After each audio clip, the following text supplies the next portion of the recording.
ഇന്നത്തേത് ഒരുപാട് നാളായി ചിന്നു പറഞ്ഞു കൊതിപ്പിച്ചു വരുന്ന കാസർഗോട്ടുകാരുടെ സ്വന്തം ചന്ദ്രഗിരി പുഴയിലൂടെയുള്ള ഒരു തോണിയാത്ര കഥയാണ്. അങ്ങനെ തോണിക്കാരനായ റസാക്കിച്ച വരുന്ന സമയം കൊണ്ട് വൈകുന്നേരത്തെ ചായക്ക് കടിയായി മഞ്ഞച്ചപ്പലട ഉണ്ടാക്കാനുള്ള പരിപാടിയിലാണ് അമ്മയും അച്ഛനും ചിന്നുവും. എന്താണ് ഈ മഞ്ഞച്ചപ്പലട എന്നല്ലേ? ഈ കാണുന്ന മഞ്ഞളിന്റെ ഇല മുറിച്ച് അത് നല്ലോണം കഴുകിയെടുക്കും. എന്നിട്ട് അതിലേക്ക് അരിമാവ് ഇങ്ങനെ വട്ടത്തിൽ പരത്തി കൊടുത്തിട്ട് അതിലേക്ക് ചിരകിയ തേങ്ങ ഇങ്ങനെ വിതറും. എന്നിട്ട് അതിന്റെ പുറത്തേക്ക് ശർക്കര അഥവാ കാസർഗോഡ് ഭാഷയിൽ പറഞ്ഞാൽ അതിനുശേഷം മഞ്ഞളില നടുവിലെ മടക്കി രണ്ട് സൈഡും കട്ട് ചെയ്തെടുക്കും. എന്നിട്ട് എരിഞ്ഞുകൊണ്ടിരിക്കുന്ന വിറകടുപ്പിലേക്ക് അമ്മ അപ്പച്ചെമ്പെടുത്തു വെച്ചു. വെള്ളം തിളച്ച് ആവി വരാറായപ്പോഴത്തേക്കും മടക്കി വെച്ചിരുന്ന ഇലകൾ ഓരോന്നായി വെച്ചു കൊടുത്തു. അത് അവിടെ ഇരുന്ന് വേവുന്ന സമയം കൊണ്ട് ഞങ്ങൾ നേരെ ഉമ്മറത്തേക്ക് തിരിച്ചു. അമ്മയും മോളും കത്തി വെക്കുന്നതിന്റെ ഇടയിലേക്ക് ഞാൻ നമ്മുടെ ആൽപ്സിന്റെ റോസ്മേരി വാട്ടറുമായി കയറി ചെന്നു. മസാജ് തന്നെയായിരുന്നു ഉദ്ദേശം. കഴിഞ്ഞ 10-12 ആഴ്ചയായി എന്റെ മുടി കൊഴിച്ചിൽ ഏകദേശം 3 മടങ്ങ് മാറാൻ സഹായിച്ചത് ആൽപ്സിന്റെ ഈ റോസ്മേരി വാട്ടറാണ്. ഇതാകുമ്പോൾ വെള്ളം പോലത്തെ ഫോർമുലേഷൻ ആയതുകൊണ്ട്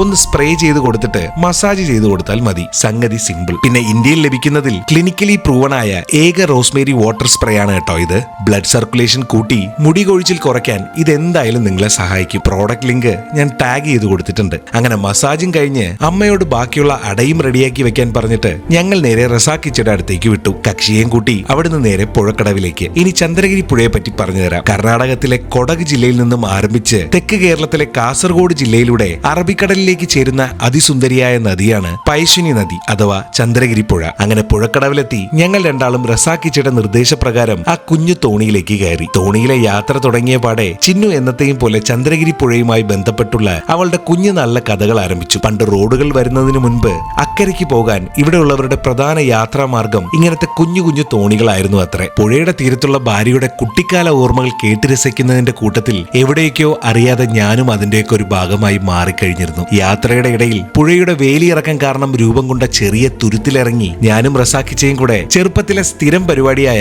കല്ല് വെള്ളത്തിൽ തട്ടിച്ചാടിപ്പിക്കുന്ന പരിപാടി തുടങ്ങി. ചന്ദ്രഗിരി പുഴയെ പറ്റി നിർത്താതെ ചിന്നു പറഞ്ഞ കാര്യങ്ങളിൽ എനിക്ക് ഏറെ ഇഷ്ടപ്പെട്ടത് ഇതായിരുന്നു. ഇവിടുത്തെ ജനങ്ങളോട് ഈ പുഴയെ പറ്റി ചോദിച്ചാൽ ഓരോരുത്തർക്കും പറയാൻ ഒരു 100 കഥകൾ ഉണ്ടാകുമെന്ന്. അങ്ങനെ ചന്ദ്രഗിരി പുഴയുടെ ചുറ്റും വട്ടത്തിലൊന്ന് കറങ്ങി ഞങ്ങൾ പതിയെ തിരികെ കരയ്ക്കടുക്കാൻ തുടങ്ങി. സത്യം പറയട്ടെ, ഇന്നത്തെ ഈ തോണിയാത്ര എന്നെ ഒരു 8 വർഷം പുറകിലേക്കാണ് കൊണ്ടുപോയത്. എന്ന് വെച്ചാൽ ഞങ്ങളുടെ പ്രണയത്തിന്റെ ആദ്യ നാളുകളിലൊക്കെ സംഭവിച്ചിരുന്നത് പോലെ ഒരു റൊമാൻറ്റിക് ഡേ കൂട്ടത്തിൽ കാസർഗോഡ് വരുമ്പോൾ ചെയ്യണമെന്ന് ആഗ്രഹിച്ച ഒരു കാര്യം കൂടെ നടന്നു എന്നുള്ള സന്തോഷം വേറെയും. അങ്ങനെ തോണിയാത്രയും കഴിഞ്ഞ് തിരികെ വീട്ടിലെത്തിയപ്പോഴത്തേക്കും മഞ്ഞച്ചപ്പലട ഞങ്ങളെയും കാത്ത് അപ്പച്ചമ്പിൽ വിയർപ്പ് മുട്ടിയിരിപ്പുണ്ടായിരുന്നു. ഒട്ടും വച്ച് താമസിപ്പിക്കാതെ ഞങ്ങൾ 4 കൂടെ അതുങ്ങളെ അകത്താക്കാൻ തുടങ്ങി. അപ്പോൾ അടുത്ത കഥയുമായി ഉടനെ തന്നെ വരാം. അഭിപ്രായങ്ങൾ രേഖപ്പെടുത്തുക, കൂടെ വിമർശനങ്ങളും. അപ്പോൾ എന്നാൽ അങ്ങനെ ആകട്ടെ.